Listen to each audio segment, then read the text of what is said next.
വൈദ്യുതി ഉപഭോഗത്തിൽ വീണ്ടും സർവകാല റെക്കോർഡ്. ചരിത്രത്തിലാദ്യമായി മൊത്തം വൈദ്യുതി ഉപഭോഗം 11 കോടി യൂണിറ്റ് കടന്നു. വൈകുന്നേരങ്ങളിലെ വൈദ്യുതി ആവശ്യകതയും സർവകാല റെക്കോർഡിട്ടിട്ടുണ്ട്. വൈദ്യുതി വിതരണ ശൃംഖല താറുമാറാകുമോ എന്ന ആശങ്കയിലാണ് KSEB.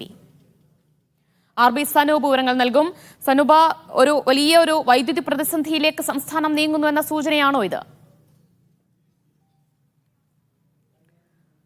ദിവ്യ, വലിയ ആശങ്ക KSEBക്ക് ഉണ്ട്. കാരണം സംസ്ഥാനത്തെ വൈദ്യുതി അത് ഭൂരിഭാഗവും പുറത്തുനിന്ന് എത്തിക്കുന്നതാണ്.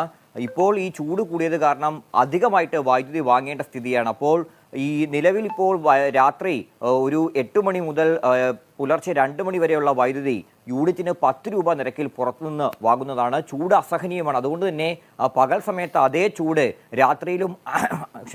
രാത്രിയിലും അനുഭവപ്പെടുന്ന ഒരു സ്ഥിതിയാണ് സംസ്ഥാനത്തുള്ളത്. അതുകൊണ്ട് തന്നെ രാത്രികാലങ്ങളിൽ വലിയ രീതിയിലുള്ള വൈദ്യുതി ആവശ്യകത വരുന്നുണ്ട്. ഇത് തന്നെയാണ് ഓരോ ദിവസവും സർവകാല റെക്കോർഡിട്ട് മൊത്ത വൈദ്യുതി ഉപഭോഗം വർദ്ധിച്ചുയരാൻ കാരണം. കഴിഞ്ഞ ദിവസം ഇതിപ്പോൾ ചരിത്രത്തിൽ ആദ്യമായിട്ട് സംസ്ഥാനത്തെ മൊത്തം വൈദ്യുതി ഉപഭോഗം 11 കോടി യൂണിറ്റ് പിന്നിട്ട്. ഇന്നലെ മൊത്തം വൈദ്യുതി ഉപഭോഗം 11.01 കോടി യൂണിറ്റ് ആയിരുന്നു.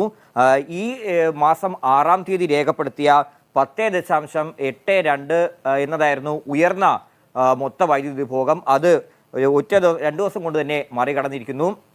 അതുപോലെ വൈകുന്നേരത്തെ വൈദ്യുതി ആവശ്യകത 6 മണി മുതൽ 12 മണിയുള്ള വൈദ്യുതി ആവശ്യകതയും സർവകാല റെക്കോർഡ് ഭേദിച്ചിരിക്കുകയാണ്. 5487 മെഗാവാട്ട്. ഇതും ഏറ്റവും ഉയർന്നത് തന്നെയാണ്.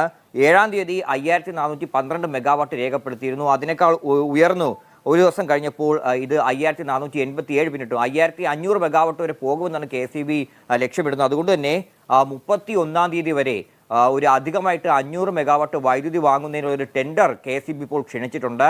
11 കമ്പനികൾ ഈ ടെൻഡറിൽ താല്പര്യം അറിയിച്ചിട്ടുണ്ട്. 12-ാം തീയതിയാണ് ഇതിന്റെ ബിഡ് തുറക്കുന്നത്. എത്ര രൂപ വരെ ഓരോ കമ്പനികളും കോട്ട് ചെയ്യുമെന്നതനുസരിച്ചായിരിക്കും KSEBയുടെ ഒരു മുന്നോട്ട് പോക്ക് എന്നുള്ളത്. 767 കോടി രൂപ സർക്കാർ 31-ാം തീയതി അനുവദിച്ചതാണ് KSEBക്ക് ഇപ്പോൾ ആശ്വാസമായിട്ടുള്ളത്. ശമ്പളം പോലും ആ തുകയിൽ നിന്നാണ് കൊടുത്തത്. മാത്രമല്ല ഈ അധിക വൈദ്യുതി എത്തിക്കുന്നത് കൊണ്ട് തന്നെ ഈ ട്രാൻസ്മിഷൻ ലൈനുകളിൽ എന്തെങ്കിലും പ്രശ്നം ഉണ്ടാകുമോ